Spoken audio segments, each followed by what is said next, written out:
வணக்கம் பிள்ளைகளே.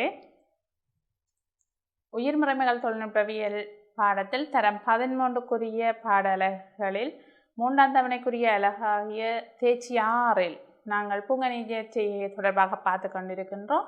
இந்த தேர்ச்சி மட்டம் 6.1 நாங்கள் இலங்கையில் அதிக அளவில் உற்பத்தி செய்யப்படுகின்ற அலங்கார மலர் வகைகள், அலங்கார இலை தாவரங்கள் தொடர்பாக பார்த்து கொண்டிருக்கிறோம். அந்த வகையில் கடந்த வகுப்புகளில் நாங்கள் அலங்கார இலை தாவரங்கள், அலங்கார மலர் தாவரங்களை எவ்வாறு செய்கை பண்ணுவது என்பது தொடர்பாக பார்த்திருந்தோம். அதன் தொடர்ச்சியை இன்று நோக்குவோம்.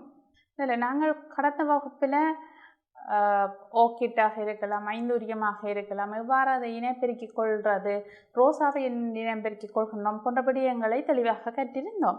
அந்த வகையில் நாங்கள் இன்று அலங்கார இலை தாவரங்கள் அதை எப்படி தெரிவு செய்து என்ன மாதிரி அவற்றை வளர்த்து நாற்றுகளை பெற்றுக்கொள்வது என்பது தொடர்பாக பார்ப்போம். இதில் பார்த்தீங்களன்னு சொல்லி சொன்னால், நாங்கள் இந்த பெற்றுக்கொள்கிற இந்த அலங்கார தாவரங்களை நாங்கள் பராமரிக்கின்ற போது அவற்றினுடைய காற்றுக்குரிய சூழல் மற்றும் மண் சூழலை நாங்கள் உரிய விதத்தில் பேணுதல் அவசியமாக இருக்கின்றது. அந்த வகையில் இவற்றை ஒழுங்காக பராமரிக்கின்ற போதோ அவற்றுக்கு தேவையான சிறப்பான வெப்பநிலை, ஈரப்பதன், போசனைகள் போன்றவற்றை நாங்கள் வழங்குகின்ற போதோ அவற்றிலிருந்து கிடைக்கின்ற விளைச்சல் பெறுமதி மிக்கதாக, உயரிய தரம் உள்ளதாக கிடைக்கும். அதிக அளவிலான உயரிய தரமான விளைச்சலை நாங்கள் பெற்றுக்கொள்ளக்கூடியதாக இருக்கும். அந்த வகையில் பாருங்கள், நாங்கள் ஐந்தூரியத்தை எவ்வாறு இந்த நாற்றுகளை பெற்றுக்கொள்வது என்பது தொடர்பாக பார்த்திருந்தோம். கடந்த வகுப்புகளில் நாங்கள் கற்றவற்றை ஒருக்காக மீட்டி பாருங்கள். அதில் நாங்கள் ஐந்தூரியத்தை இலிங்க முறையில் இனப்பெருக்கி நாங்கள் இலிங்க மில் முறையில் இனப்பெருக்கம் செய்யலாம் என்று பார்த்து நாங்கள் இலிங்க முறையில் வித்துக்கள் மூலம் நாற்றுக்களை எவ்வாறு உருவாக்குவது என்பது பற்றி பார்த்திருந்தோம். அதன் பிற்பாடு பார்த்தீங்கன்னு சொல்லி சொன்னால், இலிங்க மில் முறையில் அந்த உறிஞ்சிகளில் இருந்து அல்லது தண்டு துண்டங்களில் இருந்து எவ்வாறு அந்த நாற்றுகளை பெற்றுக்கொள்வது என்று பார்த்திருந்தோம். இங்கே நாங்கள் அந்த நடுகை பொருளாக நாங்கள் பெற்றுக்கொண்டு அந்த நாற்றுகளை வைத்து அதை ஒரு நடுகை ஊடகத்தில் நட்டு அவற்றை சிறப்பாக பராமரிக்கின்ற பொழுது, அவற்றுக்கு தேவையானவற்றை வழங்கி சிறப்பாக பராமரிக்கின்ற பொழுது எங்களுக்கு சிறப்பான விளைச்சல் கிடைப்பதாக இருக்கும், உயரிய தரமான விளைச்சல் கிடைப்பதாக இருக்கும். அந்த வகையில் நாங்கள் இந்த ஐந்தூரியம் செய்கையை 3 பகுதிகளாக பார்ப்போம். முதலாவது நாங்கள் இந்த பெற்றுக்கொள்கின்ற நாற்றுக்கள், அடுத்தது இந்த நாற்று எடுத்து என்ன செய்ய போகிறோம், ஊடகத்தில் நட போகிறோம். அந்த வகையில் அதற்குரிய ஊடகம் எவ்வாறு இருக்க வேண்டும் என்பதை பார்ப்போம். அதன் பிற்பாடு நாற்றை ஊடகத்தில் நட்ட பிறகு நாங்கள் அதை பராமரிக்க வேண்டும், அந்த நாளாந்த பராமரிப்பு நடவடிக்கைகள் எவ்வாறு செய்ய வேண்டும் என்று அடிப்படையில் 3 பகுதிகளாக பார்ப்போம். இவ்வாறாகவே நாங்கள் ஐந்தூரியத்துக்கு மாத்திரமல்ல, ஓக்கிட்டாக இருக்கலாம், ரோசாவாக இருக்கலாம், அலங்கார இலை தாவரங்களாக இருக்கலாம், எவ்வாறு அவற்றை பராமரிப்பது என்பது தொடர்பாக நோக்குவோம். அந்த வகையில் நீங்கள் பாருங்கள், ஐந்தூரியத்தில் நடுகை பொருளை நாங்கள் முதல்ல தயார் செய்து கொள்ள வேண்டும். இந்த நடுகை பொருளாக இருக்க போகிறது எதுவாக இருக்கும் என்றால், இந்த உறிஞ்சிகளால் கிடைத்த நாற்றுக்களாக இருக்கலாம், அல்லது நாங்கள் கக்கரும்புகளில் இருந்து பெற்றுக்கொண்ட நாற்றுக்களாக இருக்கலாம், அல்லது பதிய பகுதியில் இருக்கிற அரும்புகளிலிருந்து பெற்றுக்கொண்ட நாற்றுக்கள், இளைய வளப்பிலிருந்து பெற்றுக்கொண்ட நாற்றுக்களோ, அல்லது வித்துக்களில் இருந்து நாங்கள் பெற்றுக்கொள்ளப்பட்ட நாற்றுக்களோ, இவற்றை ஒரு அளவு 30 சென்டிமீட்டர் அளவில் வளர்ந்ததன் பிற்பாடு நாங்கள் நடுகை தயாராக அதை தெரிவு செய்து கொள்ள முடியும். எனவே அவற்றை இந்த பார்த்தீர்களாக இருந்தால் இந்த நாற்றுக்கள் இலைகள் செந்நிறமாக அதன் பிற்பாடு அது நிறம் மாறி பச்சை நிறமாக மாற்றமடையும். அவ்வாறாக ஒரு 3-4 இலைகள் கொண்ட நாற்றுக்களாக வளர்கின்ற பருவத்தில் பார்த்திங்கன்னா கிட்டத்தட்ட ஒரு 30 சென்டிமீட்டர் அளவில் வளர்ந்த நாற்றுக்களை தெரிவு செய்து எடுக்கணும். இந்த தெரிவு செய்யல ஆரோக்கியமான நாற்றுக்கள், நோய் தாக்கமற்ற, பீடை தாக்கமற்ற ஆரோக்கியமான நாற்றுக்களாக நாங்கள் தெரிவு செய்து எடுக்க வேண்டும். இவ்வாறு நாற்றுக்களை தெரிவு செய்து எடுத்ததன் பிற்பாடு நாங்கள் என்ன செய்ய போகிறோம், நடுகை ஊடகத்தில் கொண்டு போய் நடப்போகின்றோம். அந்த வகையில் நடுகை ஊடகத்தை எவ்வாறு தயார் செய்கிறது என்று பார்க்க வேண்டும். நாங்கள் பொதுவாக பல்வேறு நடுகை ஊடகங்களை இங்கே பாவிக்கலாம். ஐந்தூரியத்தில் பயன்படுத்துகின்ற நடுகை ஊடகங்கள் என்னும் போது நாங்கள் ஆற்று மணல் பிரதானமாக பாவிப்போம், செங்கலோட்டு துண்டுகள், உரிமட்டை துண்டுகள் பாவிப்போம். அதை விட நீங்கள் கூட்டெரு போசனையை வழங்குவதற்காக கூட்டெரு மற்றும் இலையுக்கள் போன்றவற்றை பாவிக்கலாம். இலையுக்கள் இலை பசலை மெதுவாக போசனையை விடுவிக்கின்றதாக இருக்கும், நீரை இழுத்து வைத்திருக்கக்கூடியதாக இருக்கும். அந்த வகையில் நீங்கள் இந்த ஊடகத்தை தெரிவு செய்கின்ற போது கவனிக்க வேண்டிய விடயம் என்னவென்றால், அது நீரை நன்கு பற்றி வச்சு வச்சிருக்க வேண்டும். அதே நேரம் நீரை வடிக்க விடக்கூடியதாக இருக்க வேண்டும். அங்கே நீர் தேங்கி நிற்கக்கூடாது. அந்த வகையில் நாங்கள் ஆற்று மணல், செங்கலோட்டு துண்டு, உரிமட்டை துண்டுகளை போடுகின்ற போது நீரை வடிக்க விடக்கூடியதாக இருக்கும். ஆனால் எந்நேரமும் நீரழிப்பாக இருக்கின்ற மாதிரியான ஒரு நீரை பற்றி வைக்கிற தன்மை உண்டு அந்த உரிமட்டை துண்டு, கூட்டறி, இலையுக்கள், பசைகள் போன்றவற்றில் காணப்படுவதாக இருக்கு. நாங்கள் என்னத்தில் அந்தூரியம் செய்ய பண்ண போகின்றோமோ அதுக்கேற்ற வகையில், எங்களுக்கு பொருத்தமான வகையில் இலகுவாக எங்களோட பிரதேசத்தில் கிடைக்கக்கூடிய அந்த மூலப்பொருட்களை கொண்டு அதை நாங்கள் நடுகை ஊடகங்களாக பயன்படுத்துவதற்கு தெரிந்தெடுத்து கொள்ள முடியும். இதில் பாருங்கள், இந்த அட்டவணையில் காட்டப்பட்டிருக்கிறது. சாடிகள் ஐந்தூரியங்கள் செய்ய பண்ண போகின்றீர்களாக இருந்தால் என்னென்ன விகிதத்தில் இந்த மூலப்பொருட்களை சேர்க்க வேண்டி இருக்கும். அதே நேரம் பாத்திகளில் நடுகை செய்ய போகின்றீர்களாக இருந்தால் உரிமட்டை துண்டு, செங்கலோட்டு துண்டுகளை என்ன வீதத்தில் சேர்த்து கொள்ளப்பட வேண்டும் என்பது இந்த அட்டவணையில் தெளிவாக காட்டப்பட்டிருக்கின்றது. சரி பிள்ளைகள், நாங்கள் சாடியில் ஐந்தூரியம் செய்ய பண்ணுவதென்றால் என்னென்னதை தயார்படுத்துறதுன்றதை பார்ப்போம். நாங்கள் முதல்ல சாடியை எடுக்க வேண்டும். இந்த சாடி களிமண் சாடியாக இருக்கலாம், அல்லது பிளாஸ்டிக் சாடியாக இருக்கலாம், சீமெந்து சாடியாக இருக்கலாம். நீங்கள் எடுத்துக்கொள்கின்ற சாடி நீர் வடிப்பு கொண்டதாக, அந்த நீர் வடிப்பு துவாரம் அடியில் இருக்கக்கூடியதாக தெரிவு செய்து கொள்ளல் அவசியமாக இருக்கும். அவ்வாறு துவாரம் உள்ளதை நீங்கள் தெரிவு செய்து கொள்கின்றீர்கள். அந்த தெரிவு செய்த சாடியினுள்ள நடுகை ஊடகத்தை போட போகின்றீர்கள். நீங்கள் நடுகை ஊடகத்தை நேரடியாக போடுகின்ற போது அந்த துளை அடைபடுவதற்கான சந்தர்ப்பம் காணப்படும். என்னபடியாக நாங்கள் என்ன செய்ய வேண்டும், அந்த துளை அடைபடக்கூடாது. அதற்காக ஒரு வளைவான செங்கலோட்டு துணை அதில் அந்த துளைக்கு மேலாக வைத்து அந்த துளை அடைபடாத வண்ணம் நாங்கள் எங்களோட நடுகை ஊடகத்தை நிரப்ப வேண்டும். நாங்கள் ஏற்கனவே தயார் செய்து வச்சிருக்கிறோம் ஊடகம். அந்த ஊடக கலவையை அதுக்குள்ளே போட வேண்டும்.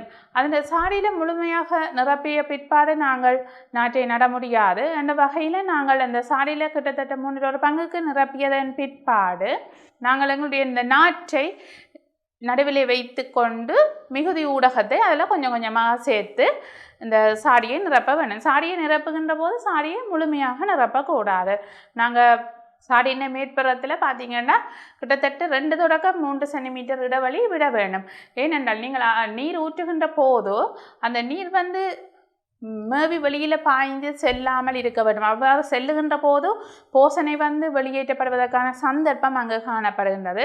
எனவே அவ்வாறு வெளியே வணிந்து செல்லாமல் இருக்கிறதுக்காகத்தான் நாங்கள் அந்த இடைவெளியை விடுகின்றோம். நீர் இட்டுகின்ற போது நீரில் நின்று செல்லக்கூடியதாக இருக்கும். இவ்வாறாக சாடியை நிரப்புகின்ற போது அந்த நாற்று மையப்பகுதியில் இருக்கத்தக்கவாறு நீங்கள் பிடித்து வைத்துக்கொண்டு அந்த சாடியை நிரப்புதல் அவசியமாக இருக்கும். அதில் நீங்கள் தெளிவாக அவதானிக்கக்கூடியதாக இருக்கின்றது. என்ன மாதிரி அந்த சாடி நிரப்புகிறார்கள் என்றதை பாருங்கள். இவ்வாறாக நாங்கள் இந்த ஐந்தூரியத்தை தாவிக்கணும். தாவித்ததன் பிற்பாடு நாங்கள் அதை பராமரிக்க வேண்டும். இந்த ஐந்தூரிய நாற்றை நீங்கள் நடுவதற்கு முன்பதாக நீங்கள் எடுத்து வைத்திருக்கின்ற நாற்றில் சில வேர்கள் நிறம் மங்கி காணப்படும், கபில நிறத்தில் காணப்படும். இவ்வாறு காணப்படுகின்ற வேர்களை நாங்கள் கத்தரித்து கொள்ள வேண்டும். ஏனென்றால் அது எங்களுக்கு பயன்படாத வேராக இருக்கின்றது. புதிய வேர்களாக இருந்தால் வெள்ளை நிறத்தில் தெரியும். இவ்வாறு பாருங்கள், இவ்வாறு வெள்ளை நிறத்தில் தெரிகின்ற வேரை நீங்கள் வைத்து கொண்டு மற்ற கபில நிறத்தில் இருக்கக்கூடியதை கத்தரித்து விடலாம். கத்தரித்த பிற்பாடு நடுகை செய்யலாம். இதில் காட்டப்பட்டிருக்கிறது பாருங்கள் படத்தில். இந்த நீர் செல்கிற துவாரம், நீர் வடிந்து செல்லக்கூடிய துவாரம் மூடப்படாமல் மேலால் ஓட்டத்துணை நாங்கள் கவிட்டு வளைவான ஓட்டத்துணை மூடுகின்ற போது அதில் மூடுகின்ற போது அதில் நீர் வடிந்து செல்லக்கூடியதாக இருக்கும். அந்த துவாரம் அடைபடாமல் இருக்கும். இல்லாமல் விட்டால் நாங்கள் ஊடக கிளவையை போடுகின்ற போது துவாரம் அடைபடுவதற்கான சந்தர்ப்பம் இருக்கின்றது. அந்நேரம் பாருங்கள் மேலே காட்டப்பட்டிருக்கிறது 2 தொடக்கம் 3 சென்டிமீட்டர் அளவில் இடைவெளி விட்டிருக்கிறார்கள். அவ்வாறு இடைவெளி விடுகின்ற போது போசனை கழுவுப்பட்டு செல்வது தவிர்க்கப்படுவதாக இருக்கும். ஏறத்தாழ 30 சென்டிமீட்டர் அளவான நாற்று இங்கே நடப்பட்டிருக்கிறதை காட்டப்பட்டிருக்கிறது. அதை நாங்கள் ஊடகத்தை 3 பங்கு நிரப்பிய பிற்பாடு நாற்றை நடப்பை பிடிச்சு கொண்டு மிகுதி ஊடகத்தை நிரப்புதல் வேண்டும். சரி பிள்ளைகளை, சாடியில் என்னென்ன ஐந்தூரியம் செய்ய பண்ணுறதுன்னு பார்த்தோம். அடுத்து நாங்கள் பாத்திகளில் என்னென்ன ஐந்தூரியம் செய்ய பண்ணுறதுன்றதை பார்ப்போம். பாத்திகளில் செய்ய பண்ணிக்கல நாங்கள் அந்த நாற்றுக்களை தனித்தனியாக நடப்புறமாக இருந்தால் நாற்றுக்களுக்கு இடையிலான இடைவெளி 30 சென்டிமீட்டராக பேண வேண்டும்.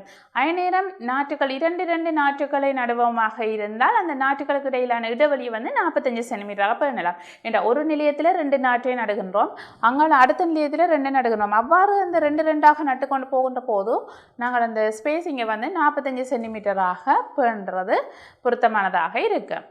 இந்த பாத்திகளில் நாங்கள் ஐந்தூரியம் செய்ய பண்ணுவதாக இருந்தால் நாங்கள் தெரிவு செய்த இடத்துல பாத்திகளை நாங்கள் கிட்டத்தட்ட 20 தொடக்கம் 25 சென்டிமீட்டர் ஆழத்துக்கு மண்ணை அப்புறப்படுத்த வேண்டும். மண்ணை அகழ்ந்து எடுத்ததன் பிற்பாடு அடியில் நாங்கள் கருப்பு நிற பொலித்தீனை பரவி அந்த கருப்பு நிற பொலித்தீனுக்கு மேலாக ஊடக கலவையை நிரப்ப வேண்டி இருக்கும். ஊடக கலவையை வந்து நாங்கள் முழு உயரத்துக்கு நிரப்ப மாட்டோம். கிட்டத்தட்ட 18 சென்டிமீட்டர் உயரம் வரையில் நாங்கள் ஊடக கலவையை நிரப்பினால் போதுமானதாக இருக்கும். அதில் பாருங்கள், இந்த படத்தில் காட்டி இருக்குது என்ன மாதிரி அந்த ஆழமாக வெட்டப்பட்ட அந்த பாத்திகளின் அடிப்பகுதியில் அந்த கிட்டத்தட்ட 5 சென்டிமீட்டர் உயரமான அடிப்பகுதியில் வந்து நாங்கள் சாய்வாக வெட்டுவோம். பாத்தியின் குறுக்கு வெட்டு இதில் காட்டப்பட்டிருக்கிறது. சாய்வாக வெட்டுகின்ற போது அந்த பாத்தியில் நிற்கக்கூடிய நீர் வந்து அந்த சரிவு வழியே வழிந்து வரக்கூடியதாக இருக்கும், நடுப்பகுதிக்கு வரும். இவ்வாறு நடுப்பகுதிக்கு வரக்கூடிய அந்த நீரை அகற்றுறதுக்காக நாங்கள் துளை கொண்ட பிவிசி பைப்பை அந்த பாத்தியின் வழியே அடியில் புதைத்து வைத்திருக்க வேண்டும். துளை கொண்ட பிவிசி பைப்பை புதைக்கின்ற போது வடிந்து வருகின்ற தண்ணீர் அந்த துளை வழியாக பிவிசி குழாயின் ஊடாக நாங்கள் அப்புறப்படுத்தக்கூடியதாக இருக்கும். அதற்காக இவ்வாறான ஒரு செயற்பாட்டை நாங்கள் செய்து வைப்போம். இவ்வாறு செய்வதன் மூலம் அந்த பாத்திகளில் நீர் தேங்கி நிற்கிறத நாங்கள் தவிர்த்து கொள்ளக்கூடியதாக இருக்கும். சரி பிள்ளை, நாங்கள் பாத்திகளில் செய்கிறதாக இருக்கலாம் அல்லது சாடிகளில் செய்கிறதாக இருக்கலாம். எவ்வாறாக இருந்தாலும் அந்த நடுகை செய்த அந்த 5 யூரியம் பயிர் கிட்டத்தட்ட 50 தொடக்கம் 60% நிழல் விலையுள்ள மனையில் பராமரித்தல் அவசியமாக இருக்கும். ஏனென்றால் அதிக ஒளிச்சரிவு இருக்கின்ற போது நாங்கள் தரமான மலர்களை பெற்றுக்கொள்ள முடியாது. அந்த வகையில் அந்த ஒளிச்சரிவை குறைக்கிறதுக்காக நிழல் விலையில் வளர்க்குறது அவசியமாக இருக்கும். நாங்கள் இப்போ 5 யூரியத்தை நடுகை செய்துட்டோம். அதன் பிற்பாடு நாளாந்த பராமரிப்பு கருமங்கள் எவ்வாறு செய்வோம் என்பதை பற்றி தெரிந்திருத்தல் வேண்டும். அந்த வகையில் நாங்கள் ஒரு பயிராக இருந்தால் என்னென்ன நாளாந்த பராமரிப்பு கருமங்கள் செய்வோம்? நீர்ப்பாசனம் செய்வோம், பசலையிடல் செய்வோம், அயனிடம் நோய் பீடையை கட்டுப்படுத்துவோம். இவ்வாறாக அந்த 5 யூரியம் பயிரை பராமரிக்கின்ற போதும் நாங்கள் நீர்ப்பாசனம் செய்தல் அவசியமாக இருக்கும். அந்த நீர்ப்பாசனம் செய்கின்ற போது எங்களோட அந்த ஊடக கலவை எப்பொழுதும் அந்த ஈரலிப்பாக இருக்கின்றதை நாங்கள் உறுதிப்படுத்தி கொள்ள வேண்டி இருக்கும். அயனிடம் அங்கே நீர் தேங்கி நிற்கக்கூடாது. அந்த ஊடக கலவையின் நாங்கள் என்னத்தை போட்டு இந்த ஊடக கலவை தயாரித்து நாங்கள் என்பதின் அடிப்படையில் அந்த நீரின் தேக்கி வச்சிருக்கிற அளவு வேறுபடும். அதை நாங்கள் பரிசோதித்து கொள்ள வேண்டும். எந்த அளவு நீரை தேக்கி வச்சிருக்கிறது, எவ்வளவு நேரத்துக்கு இதில் நீர் ஈரலிப்பாக இருக்கின்றது என்பதை வந்து நாங்கள் அறிந்து வைத்திருக்க வேண்டும். அதன் அடிப்படையில் நாங்கள் அந்த நீர்ப்பாசன கால இடைவெளியை தீர்மானித்து கொள்ளக்கூடியதாக இருக்கும். பொதுவாக நாங்கள் 1 விட்டு 1 நாளைக்கு நீர்ப்பாசனம் செய்தாக போதுமானதாக இருக்கும். 1 விட்டு 1 நாளைக்கு நீர்ப்பாசனம் செய்கின்ற போது அங்கே அந்த ஊடகம் ஈரலிப்பாக இருப்பதற்கான சந்தர்ப்பம் காணப்படும். அந்நேரம் அதைவிட முன்னதாக நீர்ப்பாசனம் செய்ய வேண்டிய தேவை இருக்குமாக இருந்தால் நாங்கள் ஊடக கலவையை பரிசீலித்து நாங்கள் நீர்ப்பாசனத்தை மேற்கொள்ள வேண்டி இருக்கும். நீர்ப்பாசனம் செய்கின்ற நீர் வந்து குளோரினோ அல்லது உப்புக்கள் சேர்ந்த நீராகவோ இருக்கக்கூடாது. அவ்வாறு இருந்தால் இந்த 5 யூரியத்தின் வேர் விருத்தி வந்து பாதிப்படைவதாக இருக்கும். சரி பிள்ளைகள், நீர்ப்பாசனம் செய்கின்றீர்கள். அடுத்தது பசலையிடல் மேற்கொள்ள வேண்டும். இந்த பசலையிடல் பொருத்தமான சந்தர்ப்பத்தில் பொருத்தமான அளவு பசலைகளை இடுவதன் மூலம் நாங்கள் அந்த தாவரத்தின் வளர்ச்சி விருத்தி சீரானதாக பேணிக்கொள்ளக்கூடியதாக இருக்கும். அது மட்டும் இல்லாமல் தரமான விளைச்சலையும் பெற்றுக்கொள்ளக்கூடியதாக இருக்கும். அந்த வகையில் இதில் காட்டப்பட்டிருக்கிறது பாருங்கள், ஆரம்ப பருவமாக இருந்தால் நைட்ரஜன் அளவு கூட இருக்கக்கூடிய பசலைகளை நாங்கள் இட வேண்டி இருக்கும். குறிப்பிட்ட வீதத்தில் நாங்கள் இட வேண்டி இருக்கும், அதில் தரப்பட்டிருக்கின்றது. அதே போல் நாற்று பருவத்தில் வந்து நைட்ரசன், பாஸ்பரஸ், பொட்டாசியம் ஈக்குவலாக இருக்கிற அந்த கலவை பசலையை நாங்கள் இடுவது தேவையாக இருக்கும். அந்நேரம் பூக்கிற பருவமாக இருந்தால் அங்கே பொட்டாசியத்தின் அளவு கூட தேவைப்படுவதாக இருக்கும். இதன் அடிப்படையில் நாங்கள் நாற்றுக்களுக்கு நாங்கள் சீராக பசலையிடல் செய்து பராமரிக்கின்ற போது சிறப்பான விளைச்சலை பெற்றுக்கொள்ளக்கூடியதாக இருக்கும். இங்கே இந்த NPK தவிர மேலதிகமாக கால்சியம், மெக்னீசியம் போன்ற சுவட்டு மூலகங்கள் தேவையாக இருக்கும். இதுக்கு அந்த சுவட்டு மூலகங்கள் அடங்கிய பசலையை நாங்கள் இடலாம். அதே நேரம் மந்தமாக போசனையை வெளிவிடக்கூடிய பசலை நாங்கள் ஏற்கனவே பார்த்திருந்த நாங்கள் அந்த ஊடக கலவை தயாரிக்க இலையூக்கள் பயன்படுத்துகிறது. அவ்வாறாக அந்த போசனையை மெதுவாக விடுவிக்கக்கூடிய பசலைகளை கூட இங்கே பயன்படுத்தலாம். அதே நேரம் திரவ பசலையாக கூட நாங்கள் இவற்றை பிரயோகிக்கலாம். இலைகளுக்கு விசேடமாக தயாரிக்கப்பட்டது 5 யூரியத்துக்குன்னு விசேடமாக தயாரிக்கப்பட்ட கலவை பசலை வகைகள் வந்து சந்தையில் கிடைக்கக்கூடியதாக இருக்கும். அவற்றை நாங்கள் பிரயோகிப்பதன் மூலம் நாங்கள் இவற்றுடைய வளர்ச்சியை சீராக பேண முடியும். அடுத்து பாருங்கள், நாங்கள் போசனை வழங்குகின்றோம். அதே நேரம் நோய் பீடை ஏற்படுவதற்கான சந்தர்ப்பம் இருக்கின்றது. ஏனென்றால் நாங்கள் ஐந்துரியம் பயிரை செய்கை பண்ணுகின்ற போது அங்கு ஈரலிப்பு அதிகமாக இருப்பதை உறுதிப்படுத்திக் கொள்ளுவோம். ஈரப்பதன் அதிகமாக இருக்கிற சூழலில் தான் நாங்கள் வளர்க்க வேண்டும். அவ்வாறு இருக்கின்ற போது நோய் தாக்கம் அதிகமாக காணப்படுவதற்கான சந்தர்ப்பம் இருக்குது. அதே நேரம் பீடைகள் அங்கு வருவதற்கான சந்தர்ப்பமும் காணப்படுகின்றது. பூச்சி பீடைகளோ அல்லது மொலஸ்கா அதில் படத்தில் காட்டி இருக்கிறேன் பாருங்கள். இவ்வாறாக தாக்கங்களை ஏற்படுத்தக்கூடிய அதில் விளைச்சல்ல பாதிப்பை ஏற்படுத்தக்கூடிய பீடைகள் அங்கு வருவதற்கான சந்தர்ப்பம் இருக்கின்றது. அந்த வகையில் நாங்கள் இவற்றை கட்டுப்படுத்த வேண்டும். இவற்றை கட்டுப்படுத்துவதற்கு நாங்கள் பல்வேறு முறைகளை நுட்பங்களை கையாளலாம். பொதுவாக பார்த்தீர்களாக இருந்தால் சிறிய அளவில் செய்வதாக இருந்தால் நத்தையோடு இல்லாத நத்தை போன்றவற்றின் தாக்கத்தை நாங்கள் கையாள பிடித்து அழிப்பதன் மூலம் அவற்றை பொறிமுறை ரீதியாக கட்டுப்படுத்தி கொள்ள முடியும். அது மட்டுமல்லாமல் அதிக அளவில் பீடை தாக்கம் இருக்கின்ற போதோ அல்லது நாங்கள் பெரிய ஒரு ஸ்கேலில் செய்கிறமாக இருந்தால் பீடைகளை கட்டுப்படுத்துவதற்கு நாங்கள் ரெக்கமெண்ட் பண்ணப்பட்ட ரசாயன பீடை நாசினிகளையும் பயன்படுத்தி கொள்ள முடியும். இதில் நோய் தாக்கங்களுக்குள்ளாய ஐந்துரிய தாவரங்கள் காட்டப்பட்டிருக்கின்றது. இதில் முதலாவது படத்தில் இருக்கக்கூடியது ஃபங்கஸால் ஏற்பட்ட ஒரு தாக்கமாக இருக்கும். அவ்வாறான தாவரத்தினுடைய வேர் ரெண்டாவது படத்தில் காட்டப்பட்டிருக்கின்றது பாருங்கள். இவ்வாறாக வேரில் வரக்கூடிய அந்த தாக்கம் காரணமாக அங்குர தொகுதி முழுமையாக ஒரு வாடல் நிலையை அடைவதாக இருக்கும்.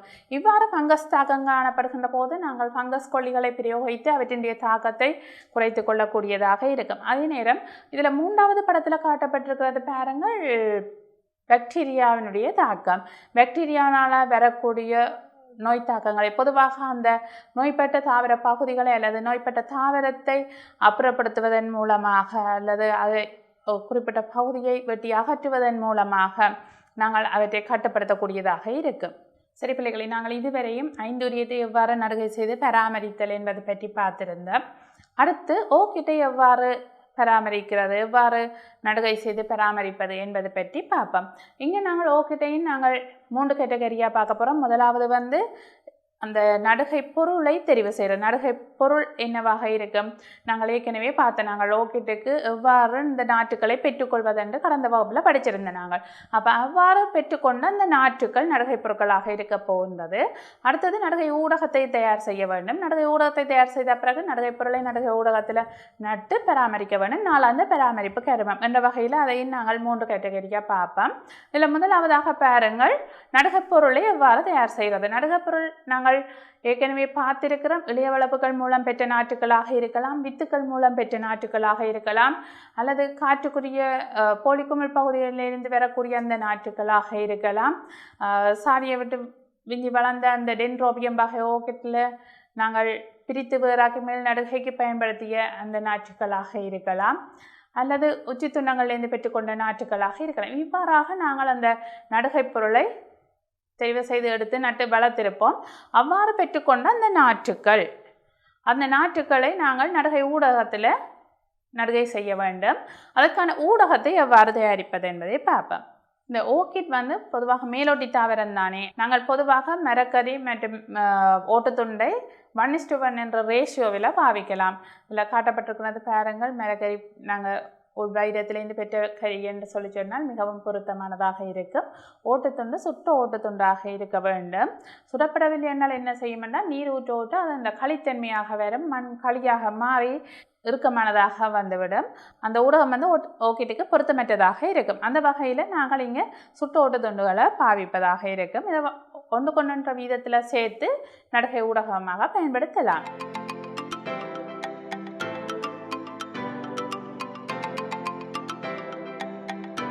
இந்த ஓக்கிட்ட நாங்கள் சாடிகளில் செய்ய பண்ணும்போது பொதுவாக நாங்கள் நிலமட்டத்திலேருந்து மேலே உயரத்தில் வைத்து தான் கூடுதலாக ஓக்கெட் செய்ய பண்ணுவோம். ஏனென்றால் இது மேலோட்டி தவிர மேலே வளிமண்டலத்தில் இருக்கிற நீராவியாக தெரிஞ்சக்கூடிய தன்மைகள் காணப்படுகின்றது. இல்லை மண்ணில் வச்சு தான் வளர்க்க வேண்டும் என்ற தேவை இல்லை. அந்த வகையில் ஓக்கெட்டுகளை சாடியில் செய்ய பண்ணுகின்ற போது நாங்கள் இந்த நாற்றுட்ட பருமனுக்கு ஏற்ப சாடிகளை தெரிவு செய்து கொள்ள வேண்டும்.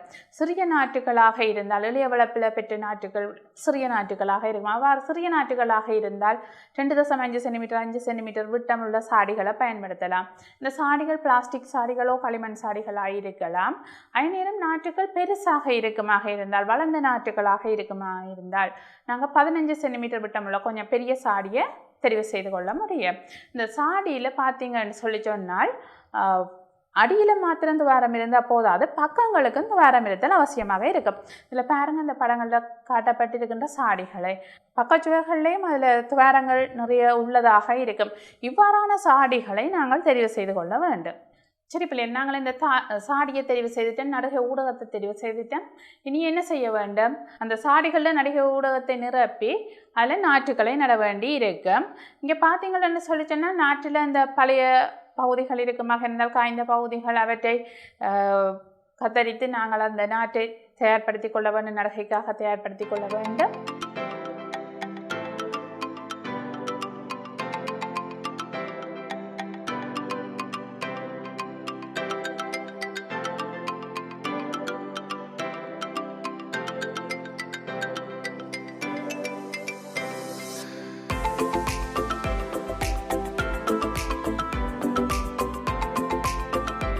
சாடிகளில் நடிகை ஊடகத்தை போடுகின்ற போதோ நாங்கள் கிட்டத்தட்ட 2 பகுதிக்கு நடிகை ஊடகத்தை போட்டு பின்னர் அந்த நாட்டை நட்ட பிற்பாடு அந்த நாட்டு சில வேளைகளில் சரிந்து விடும். இப்போ சின்ன நாட்டுன்னு சொல்லி சொன்னால் பிரச்சனை இல்லை.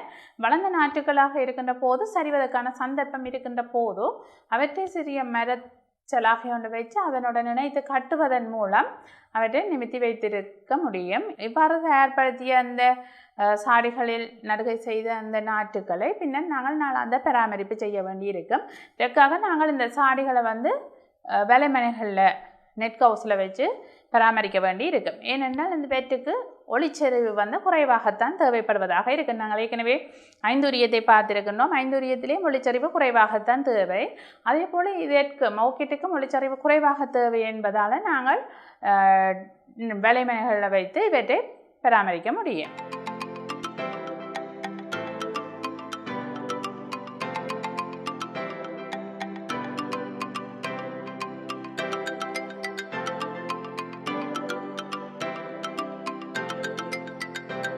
அதே நேரம் ஓகேட்டுக்கு நீர்ப்பாசனம் செய்கின்ற போது மேலிருந்து தூவலாக நீர் விழுகின்ற மாதிரி தூவல் நீர்ப்பாசனம் செய்கின்ற போது மிக அது பொருத்தமானதாக இருக்கும். அதே நேரம் இந்த சாடிகள் சில சந்தர்ப்பங்களில் உலர்வடைவை தவிர்ப்பதற்கு நாங்கள் கீழே ஈரலிப்பாக சாக்களில் வைக்கக்கூடியதாக இருக்குமா இருந்தால் அந்த ஈரலிப்பை பேணக்கூடியதாக இருக்கும். அந்த வேர் வலயம் எந்த நேரமும் ஈரலிப்பாக இருக்க வேண்டும். நீங்கள் இதில் பார்த்தீங்கன்னு சொல்லி சொன்னால் தெரியுது. வேர் இதில் இஞ்சால வெள்ளை நிறமாக இருக்கக்கூடிய வேர் காய்ந்த பகுதியாக கொண்டதாக காய்ந்திருக்கின்றதை காட்டுவதாக இருக்கும். அதே நேரம் ஈரலிப்பாக இருக்குமாக இருந்தால் அந்த வேர் பச்சை நிறத்தில் அங்கால காட்டப்பட்டிருக்கின்றது பாருங்கள், அவ்வாறாக உங்களுக்கு தென்படும். எனவே அதை வைத்துக்கொண்டு நீங்கள் அடையாளப்படுத்தலாம் இந்த ஈரலிப்பு போதுமானதாக இருக்கின்றதா போதுமானது இல்லையாக இதன் அடிப்படையில் நீங்கள் நீர்ப்பாசனம் செய்ய வேண்டி இருக்கும். எந்த நேரமும் ஈரலிப்பு கிடைக்கக்கூடிய வகையில் நீர்ப்பாசனத்தை மேற்கொள்ள வேண்டி இருக்கும். சரி பிள்ளைகள், அடுத்து நாங்கள் பசலையிடலை பற்றி பார்ப்போம். பசலையிடல் நான் ஏற்கனவே சொன்னது போல் இந்த 5 உரியத்துக்கு நாட்டு பருவத்தில் நைட்ரஜனை அதிக அளவில் வழங்குவது போல் இங்கும் அந்த நாட்டு பருவமாக இருக்கின்ற போதோ நாங்கள் அதிக அளவு நைட்ரஜன் கொண்ட பசலை, அதாவது 30க்கு 10 என குறிப்பிடப்பட்டிருக்கிறது. இங்கே நைட்ரஜன் பாஸ்பரஸ் பொட்டாசியத்தின் ரேஷியோ, அந்த வகையில் நாங்கள் நைட்ரஜன் அதிக அளவுள்ள பசலை வழங்க வேண்டியிருக்கும். இவ்வாறு நாங்கள் சிறிய நாட்டுகளாக இருக்கின்ற போது அந்த வழங்குகின்ற பசலை கிட்டத்தட்ட 6 மாத காலங்களுக்கு போதுமானதாக இருக்கும். அதன் பிற்பாடு நாங்கள் தேவையை பொறுத்து பசலையை வழங்க வேண்டியிருக்கும். பூக்கின்ற காலத்தில் பொட்டாசியம் அதிக அளவிலான பசலை வழங்க வேண்டி இருக்கும். நோய்பீடை கட்டுப்பாடை பார்த்தீர்களாக இருந்தால் இங்கே தாக்கக்கூடிய பீடைகள் கரையான், வெண்மூட்டு பூச்சி, சிற்றுண்ணி, நத்தை போன்றவற்றின் தாக்கம் இங்கே அதிகமாக இருக்கும். இதில் படங்களில் காட்டப்பட்டிருக்கிற தாக்கங்கள் இவ்வாறாக தாக்கங்களை ஏற்படுத்துகின்ற போது இந்த தாக்கங்கள் அந்த ஓர்க்கிட் தாவரத்தின் இலைகளில் ஏற்படுத்தப்படுமாக இருந்தால் அந்த ஒளித்தொகுப்பிலியங்கள் பாதிப்படைவதன் விளைவாக அங்கே விளைச்சலின் அளவு குறைவாக இருக்கும். அல்லது நேரடியாக அந்த பூ அரும்புகள் போன்றவற்றை அரித்து உண்பதால் அங்கே இந்த நத்தைகள் போன்றவை அதில் சுரண்டி உண்பதால் அவற்றினுடைய தரம் குறைவாக இருக்கும். பொருளாதார ரீதியில் பெறுமதி இழக்கப்படுவதாக இருக்கும். அந்த வகையில் இவற்றை கட்டுப்படுத்துறதுக்கு நாங்கள் பல்வேறு நுட்பங்களை கையாள முடியும்.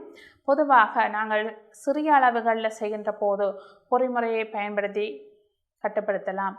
கைகளால் பிடிச்சு அழிக்கலாம், சிறிய விலைகளை பாவிக்கலாம், அல்லது நில மேல்களில் விலை கேட்க பூச்சி எதிர்ப்பு விலைகளை பக்கங்களுக்கு பொருத்துவதன் மூலம் அவற்றை கட்டுப்படுத்தி கொள்ள முடியும்.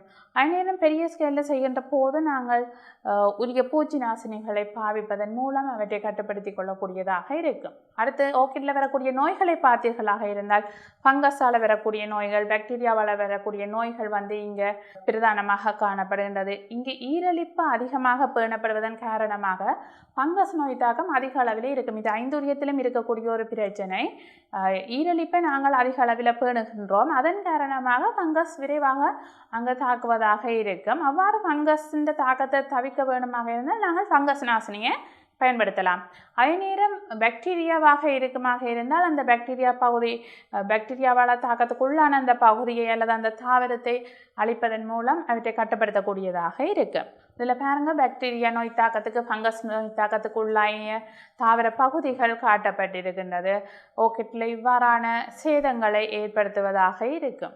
சரி பிள்ளைகள், இதுவரையும் நாங்கள் ஐந்துரியம் எவ்வாறு பராமரிக்கிறது என்று பார்த்தோம். ஓர்க்கிட் என்ன மாதிரி பராமரிக்கிறது என்று பார்த்தோம். அடுத்து ட்ரெஸ்ஸினா மற்றும் பாம் தாவரம் அலங்கார இலை தாவரங்களாக இலங்கையில் அதிக அளவு உற்பத்தி செய்யப்படுவதாக இருக்கின்றது. இந்த ட்ரெஸ்ஸினா மற்றும் பாம் தாவரங்கள் இவற்றை எவ்வாறு பராமரிப்பது என்பதை பற்றி பார்ப்போம். இங்கே நாங்கள் நடுகை பொருளாக நாற்றுக்களை பெற்றுக்கொள்கின்றோம். எவ்வாறு பெற்றுக்கொள்கின்றோம்? ரெசினாவாக இருந்தால் ரெசினாவில் நாங்கள் உச்சி துண்ணங்களில் இருந்து பெற்றுக்கொள்கின்றோம், அல்லது காட்டில் வந்து இந்த கிளைகளை வேறாக்குவதன் மூலம் தண்டு துண்ணங்களில் இருந்து நாங்கள் இந்த நாற்றுக்களை பெற்றுக்கொள்கின்றோம் என்று கடந்த வகுப்பில் பார்த்திருந்தோம். அவ்வாறு பெற்றுக்கொண்ட நாற்றுக்களை நாங்கள் உரிய நடுகை ஊடகத்தில் நட்டு சிறப்பாக பராமரிக்கின்ற போது தரமான விளைச்சலை பெற்றுக்கொள்ளக்கூடியதாக இருக்கும். அதேநேரம் பாம் தாவரங்களாக இருந்தால் உறிஞ்சிகளாக இருக்கலாம், அல்லது வித்துக்கள் மூலம் பெற்ற நாற்றுக்களாக இருக்கலாம். இவ்வாறு நாங்கள் நாற்றுக்களை பெற்றுக்கொள்ள முடியும். இந்த நாற்றுக்களை தெரிவு செய்கின்ற போதோ பீடை நோய் தாக்கமற்ற நாற்றுகளாக தெரிவு செய்ய வேண்டும். ஆரோக்கியமான சீரான வளர்ச்சியை காட்டக்கூடிய நாற்றுகளாக நாங்கள் தெரிவு செய்து கொள்ளல் அவசியம். சரி பிள்ளைகள், அடுத்தது நாங்கள் நடுகை ஊடகத்தை எவ்வாறு தயார் செய்கிறது என்று பார்ப்போம்.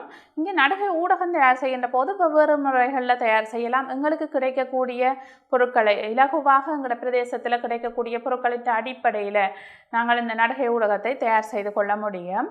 அந்த வகையில் நான் இங்கே 3 விதமான நடுகை ஊடகங்கள் எவ்வாறு தயார் செய்கிறது என்பதை காட்டியிருக்கின்றேன். அந்த வகையில் பாருங்கள், முதலாவது நடுகை ஊடகத்தில் 20 மண் 2 அல்லது 3 பகுதிகள் சேர்த்து அதனுடன் ஆற்று மணல், மாட்டெரு, இலைப்பசலை ஒவ்வொரு பங்கு சேர்க்கின்ற போது இந்த ஊடகத்தை தயார் செய்து கொள்ள முடியும்.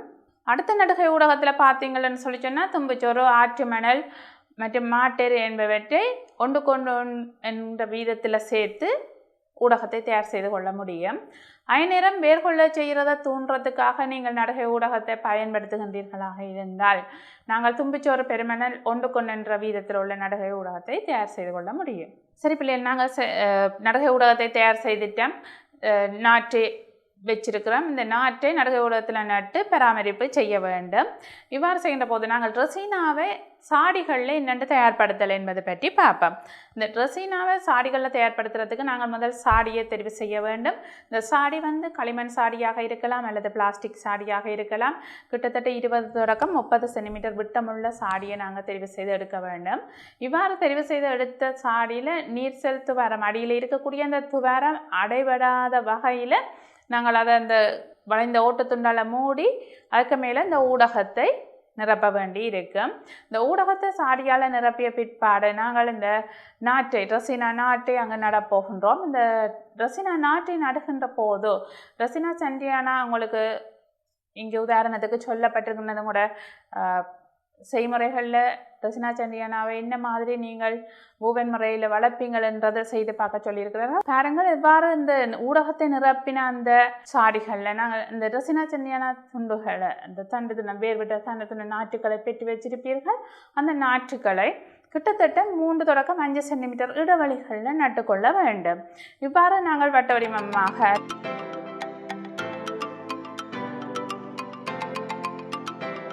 நாங்கள் அதை எங்களோட விரும்பின வடிவத்துக்கு கொண்டுவரக்கூடிய வகையில் அதை சரி செய்து கொள்ள முடியும். அதே நேரம் இதில் முதலாவது படத்தில் காட்டப்பட்டிருக்கிறது. இவ்வாறான அமைப்பை நீங்கள் செய்வதாக இருந்தால் அதற்குரிய வகையில் உரிய இடைவெளியில் நீங்கள் நட்டு கொண்டீர்களாக இருந்தால் போதுமானதாக இருக்கும். நாங்கள் வட்ட வடிவில் நட்டு பின்னல் மாதிரி கொண்டு வர வேண்டுமாக இருந்தால் அந்த சாடியின் சுற்றுவட்டத்துக்கு நாங்கள் 3 சென்டிமீட்டர் இடைவெளி அல்லது 3 தொடக்கம் 5 சென்டிமீட்டர் இடைவெளிகளில் அந்த ரசினா சன்னியான நாற்றுக்களை நட்டுக்கொள்ள வேண்டும். இவ்வாறு நட்ட பிற்பாடு எங்களுக்கு விரும்பின வடிவத்துக்கு வரக்கூடிய வகையில் இதில் முதலாவது படத்தில் காட்டப்பட்டிருக்கிறது பாருங்கள், அந்த பச்சை நிற கம்பியால் கட்டி இருக்கின்றார்கள். அவ்வாறாக இந்த நாற்றுக்களின் தண்டு பகுதியை இணைத்து கட்டிவிட வேண்டும். இவ்வாறு கட்டிவிடுகின்ற போது அவை அந்த நாங்கள் எவ்வாறான வடிவத்தை பெற்றுக்கொள்ள வேண்டுமோ அதற்குரிய வகையில் வளர்வதாக இருக்கும். அதே நேரம் அந்த அவை வளர்ந்து வர வர நாங்கள் அதை வடிவத்தை உரிய வகையில் ஒழுங்குமுறையில் பேணுகின்ற வகையில் அவற்றை அசைத்து கட்டி கொண்டு செல்கின்ற போது அந்த கம்பியால் இணைத்து கட்டி செல்கின்ற போது அந்த வடிவம் பேணப்படுவதாக இருக்கும். வடிவங்கள் காட்டப்பட்டிருக்கின்றது. ரெசினாண்ட சில வடிவங்கள் எவ்வாறு வளர்த்தெடுத்திருக்கின்றார்கள் என்றதை பாருங்கள். இதில் முதலாவது வாஷ் ஷேப் என்று சொல்லுவோம். புவன் ஷேப் தான் நான் ஏற்கனவே குறிப்பிட்டது.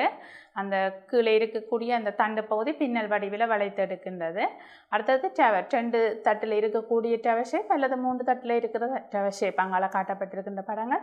இவ்வாறாக நாங்கள் வெட்டி இந்த ரெசினாவை உரிய வகையில் ஒழுங்குபடுத்தி இந்த அலங்கார சாடி தாவரமாக ஒழுங்கமைத்துக் கொள்ள முடியும்.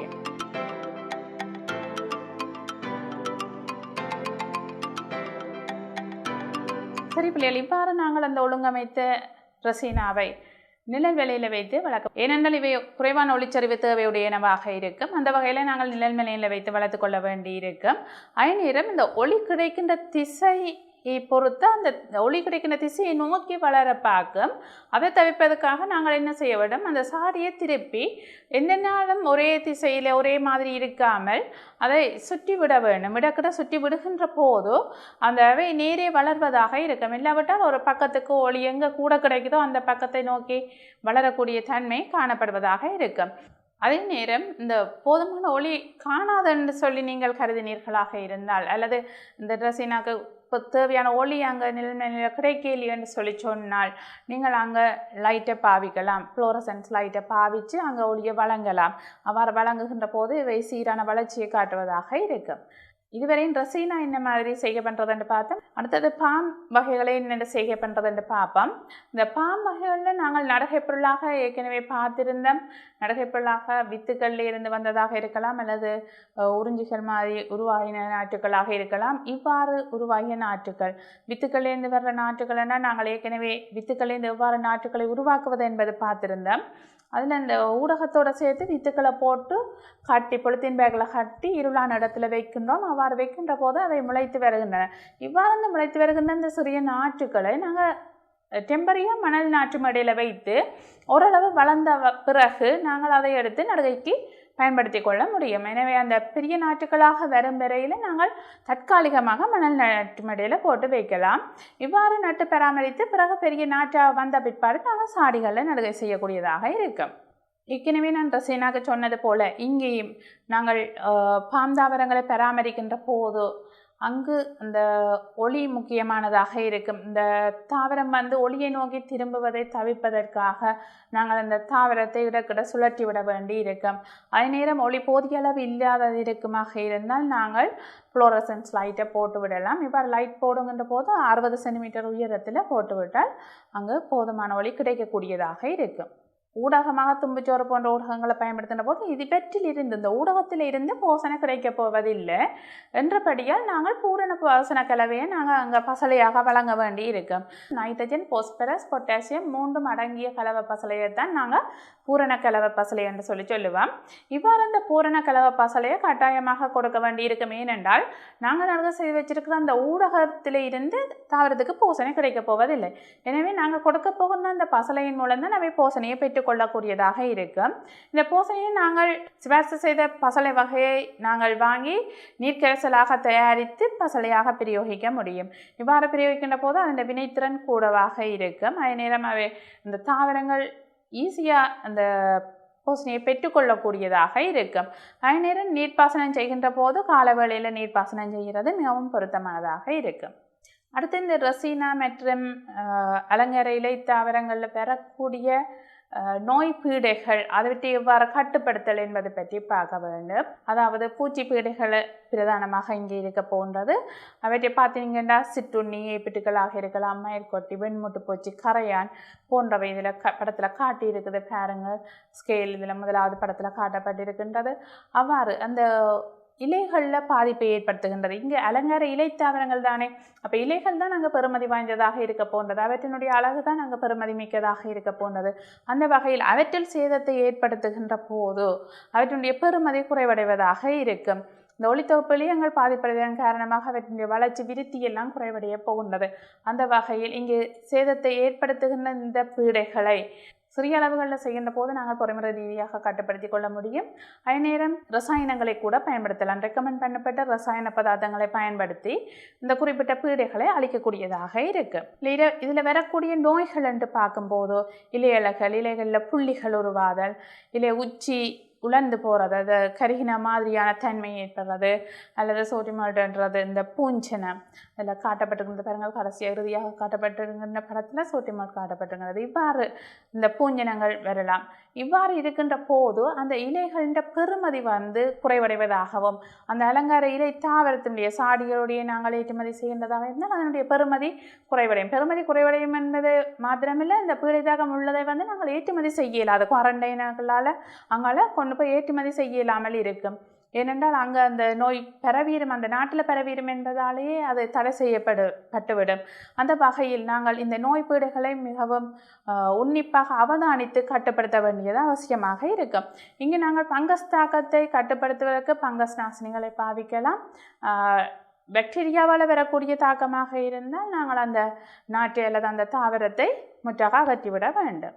சரி பிள்ளைகளை, இதுவரையும் நாங்கள் இந்த அலங்கார மலர் தாவரங்கள், அலங்கார இலை தாவரங்களை எவ்வாறு செய்கை பண்ணுவது என்பது பற்றி பார்த்தோம்.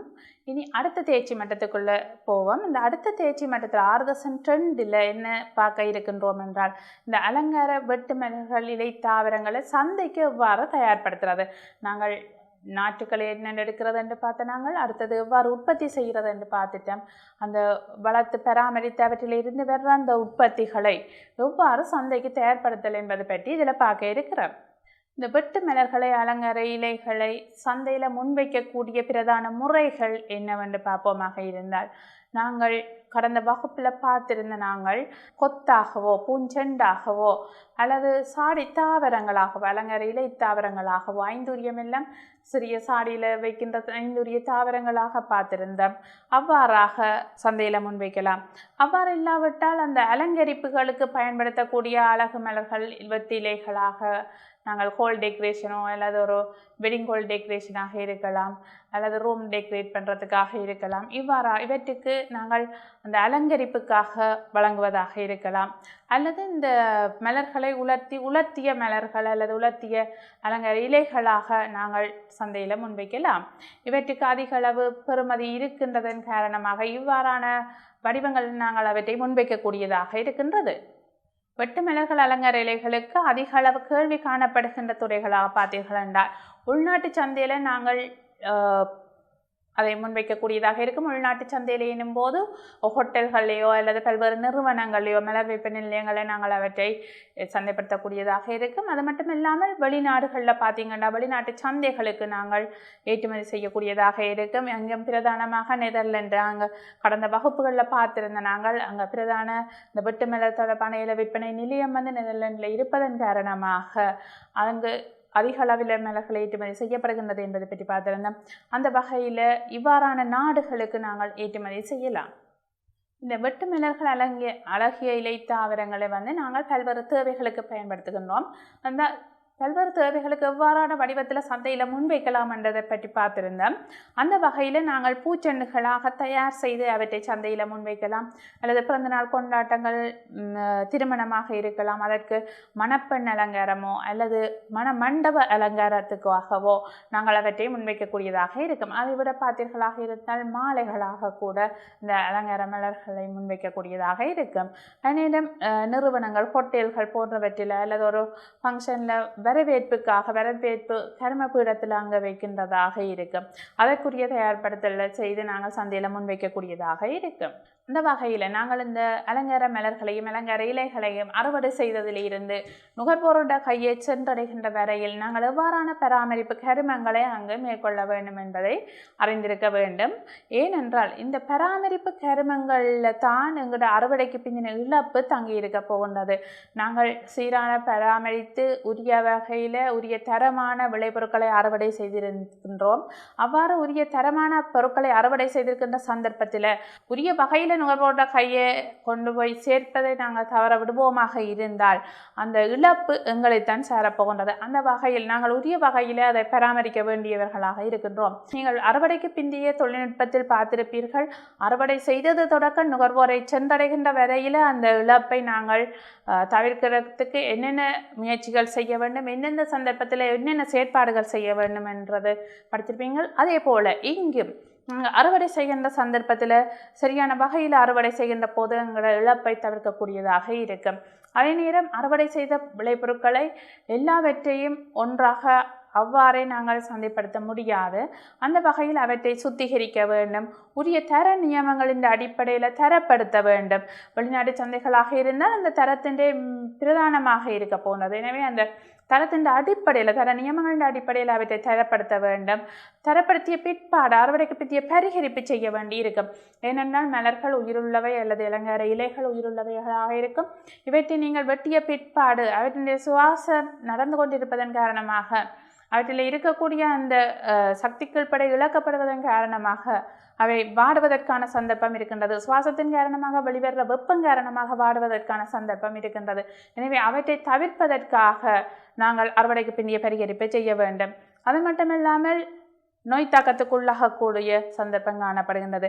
எனவே இவற்றை தவிர்ப்பதற்காக அறுவடைக்கு பிந்திய பரிகரிப்பை நாங்கள் செய்ய வேண்டும். உரிய பரிகரிப்பு செய்ததன் பிற்பாடு உரிய வகையில் பொதியிடல் செய்ய வேண்டி இருக்கும்.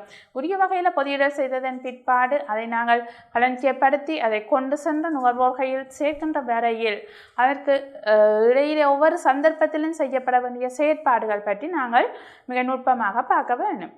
அந்த வகையில் பாருங்கள், முதலாவதாக அறுவடை செய்தல். இந்த அறுவடை செய்தல் என்பது அறுவடைக்கு பிந்திய இழப்பை குறைக்கிறதுல பிரதானமாக நாங்கள் அறுவடை செய்கின்ற சந்தர்ப்பம் காணப்படுகின்றது. இந்த அறுவடை செய்கின்ற சந்தர்ப்பம் என்பது எல்லா மலர்களுக்குமோ அல்லது எல்லா அலங்கார இலைகளுக்குமோ ஒரே மாதிரி நாங்கள் அறுவடை செய்ய முடியாது. ஒரே சந்தர்ப்பத்தில் அறுவடை செய்ய முடியாது. எனவே இந்த அறுவடை செய்கின்ற சந்தர்ப்பம் தாவரத்தை பொறுத்து வேறுபட போகின்றது. எனவே இந்த அறுவடை செய்கின்ற சந்தர்ப்பம் நாங்கள் உரிய வகையில் அந்த மலரை நீண்ட நாள் வைத்திருப்பதற்கு உதவுவதாக இருக்கும். எனவே அந்த உரிய சந்தர்ப்பம் என்பது மலருக்கு மலர் வேறுபடுவதாக இருக்கும். உதாரணமாக பாருங்கள், ரோசாவாக இருந்தால் அந்த மொட்டு விரிகிறதுக்கு முன்பதாக அந்த மலருகின்ற தருவாயில் இருக்கக்கூடிய அந்த மொட்டுக்களைத்தான் நாங்கள் அறுவடை செய்வோம். அதே நேரம் ஐந்துரியமாக இருந்தால் அது மலர்ந்திருக்க வேண்டும். ஓக்கிட்டாக இருந்தால் அந்த பூங்கோத்தில் பூந்துணரில் 2 பங்கு மலர்கள் மலர்ந்ததாக இருக்கின்ற நிலையில் அவ்வாறு அந்த அறுவடை செய்கின்ற சந்தர்ப்பம் வேறுபட்டு காணப்படுவதாக இருக்கும். அதே நேரம் அறுவடை செய்கின்ற போது நாங்கள் அந்த புற தோற்றத்தை அவதானிக்க வேண்டும். இங்கே நோய் பீடை தாக்கங்கள் இருக்கக்கூடாது, பொறுமுறை சேதம் இருக்கக்கூடாது, பிரகாசமானதாக கவர்ச்சியாக உள்ளதாக இருக்க வேண்டும். அவ்வாறு இருக்கின்ற போதுதான் எங்களுக்கு நல்ல சந்தை வாய்ப்பை பெற்றுக்கொள்ளக்கூடியதாக இருக்கும். அதே நேரம் நோய் பீடை தாக்கம் உள்ள ஒரு விளைபொருளை நோய்பீடை தாக்கம் மற்றொரு விளைபொருளோடு சேர்த்து நாங்கள் அறுவடை செய்து வைக்கின்ற போது ஏற்கனவே நல்லதாக இருக்கிற அந்த தரமான விளைபொருள் கூட தாக்கத்துக்குள்ளாவதற்கான சந்தர்ப்பம் இருக்கின்றது. அதனால் இழப்பு ஏற்படுவதற்கான சந்தர்ப்பம் இருக்கின்றது. நோய்பீடை தாக்கமற்ற பொறிமுறை சேதமற்ற சிறப்பான விளைபொருட்களை நாங்கள் அறுவடை செய்ய வேண்டி இருக்கும். அதே நேரம் இனத்துக்குரிய இயல்பு அந்த குறிப்பிட்ட மலரில் காணப்படுகின்றதா என்பதை அவதானிக்க வேண்டும். உதாரணமாக பாருங்கள், ப்ளூ நெயில் என்று சொல்லி சொன்னால் அந்த ரோஸுக்குரிய இயல்பு அதில் இருக்க வேண்டும். அவ்வாறு இருக்கின்ற போது தான் அதனுடைய தரம் உயர்வானதாக காணப்படும். அவ்வாறு அந்த இனத்துக்குரிய இயல்பு இல்லை என்று சொல்லி சொன்னால் அது தரம் குறைந்ததாக இருக்கும், பெறுமதி குறைந்ததாகத்தான் இருக்க போகின்றது. அதே நேரம் காம்பு உறுதியாகவும் நேரானதாகவும் நீண்டதாகவும் இருக்க வேண்டும். ரோசா மலர் நாங்கள் அறுவடை செய்வதாக இருந்தால் நீண்ட காம்போட கிட்டத்தட்ட 20-25 சென்டிமீட்டர் காம்பு இருக்கக்கூடிய வகையில் தான் நாங்கள் அறுவடை செய்வோம். அவ்வாறு அந்த நீண்ட காம்பு நேரிய காம்பு இருக்கக்கூடியவதாக நாங்கள் விளைபொருளை அறுவடை செய்ய வேண்டி இருக்கும். அடுத்த பாருங்கள், உரிய முதிர்ச்சியை அடைஞ்சிருக்க வேண்டி இருக்கும். தேவையான அளவு முதிர்ச்சி அடைஞ்சிருக்கணும். தேவைக்கு அதிகமாகவும் முதிர்ச்சி அடைஞ்சிருக்கக்கூடாது. இளம் மலர்களை நாங்கள் அறுவடை செய்வோமாக இருந்தால் அந்த விளைச்சலுக்கு உரிய டிமாண்ட் இருக்காது. பொருளாதார ரீதியில் பெறுமதி குறைவாகத்தான் இருக்கும். அதே நேரம் உரிய முதிர்ச்சியை விட அதிக முதிர்ச்சி அடைஞ்ச மலர்கள் அறுவடை செய்யக்குள்ள அல்லிகள் இலகுவில் உதிர்ந்து விழுவதற்கான சந்தர்ப்பம் காணப்படும். நீண்ட நாளைக்கு அவையை பேண முடியாது என்ற வகையில் அது பொருளாதார ரீதியில் இழப்பை ஏற்படுத்துவதாக இருக்கும். சந்தை பெறுமதி குறைந்ததாகத்தான் காணப்படும். அடுத்தது நாங்கள் அறுவடை செய்கின்ற நேரத்தை கவனிக்க வேண்டும். இந்த அறுவடை செய்கிற நேரம் பொதுவாகவே அலங்கார மலர்களுக்கு அலங்கார இலைத்தாவரங்களுக்கு நாங்கள் காலை வேளைகளில் அறுவடை செய்வது பொருத்தமானதாக இருக்கும். அதாவது களவெப்பம் குறைவாக இருக்கின்ற நேரத்தில் அறுவடை செய்கிறது மிக பொருத்தமானதாக இருக்கும். அதிகாலையில் சூரியன் உதிக்க முன்னம் அறுவடை செய்வது. ஆனால் ரோசாவை பொறுத்த வரைக்கும் மாலை வேளை மிக பொருத்தமானதாக காணப்படுகின்றது. அடுத்து நாங்கள் இதுவரையும் அறுவடை செய்கின்ற போது என்ன மாதிரி முதிர்ச்சி பருவத்தில் அறுவடை செய்கின்றது என்பதை பற்றி பார்த்தோம். அடுத்தது அறுவடை செய்கின்ற சந்தர்ப்பத்தை பார்த்தோம், அறுவடை செய்கின்ற நேரத்தை பார்த்தோம். அறுவடை செய்கின்ற உபகரணம் அங்கு முக்கியமானது. அறுவடை செய்கின்ற உபகரணம் தூய்மையானதாக இருக்க வேண்டும். அது மாத்திரமல்லாமல் அங்கே அந்த நோய் தாக்கத்தை ஏற்படுத்தக்கூடிய வகையில் கிருமிகளை கொண்டதாக இருக்கக்கூடாது. எனவே அந்த உபகரணம் தொற்று நீக்கப்பட்ட உபகரணமாக இருக்க வேண்டும். அதே நேரம் அந்த அறுவடை செய்கின்ற வானிலை நிலைமைகளையும் அவதானித்துக் கொள்ள வேண்டும். அதிக மழை உள்ள நேரத்திலேயோ அல்லது அதிக வெயில் உள்ள காலங்களிலேயோ அந்த நாள் அறுவடைக்கு பொருத்தமற்றதாக இருக்கும். ஏனென்றால் அது மலர்களில் அறுவடைக்கு பின் இழப்பை ஏற்படுத்துவதற்கான சந்தர்ப்பத்தை கொண்டுள்ளதாக இருக்கும். சரி பிள்ளைகளை, இதுவரையும் நாங்கள் அலங்கார மலர்கள் அலங்கார இலை தாவரங்களை எவ்வாறு செய்கை பண்ணுவது என்பதை பற்றி பார்த்திருந்தோம். அடுத்த 6.2 தேர்ச்சி மட்டத்தில் நாங்கள் எவ்வாறு இந்த செய்கை பண்ணப்பட்ட அலங்கார மலர்கள் அலங்கார இலை தாவரங்களில் இருந்து விளைச்சல்களை சந்தைக்கு முன்வைப்பது என்பது தொடர்பாக பார்த்திருந்தோம். அந்த வகையில் இதில் அறுவடைக்கு பிந்தின தொழில்நுட்பத்தை பிரயோகிக்க வேண்டி இருக்கின்றது. அறுவடைக்கு பிந்தின தொழில்நுட்பத்தை பிரயோகிக்கின்ற போது இந்த அலங்கார மலர்கள் அலங்கார இலை தாவரங்களில் நாங்கள் அறுவடை செய்கின்ற சந்தர்ப்பத்தில் எவ்வாறான நுட்பங்களை பயன்படுத்த வேண்டும் என்பது பற்றி பார்த்திருந்தோம். இதன் தொடர்ச்சியை அடுத்த வகுப்பில் பார்ப்போம். நன்றி.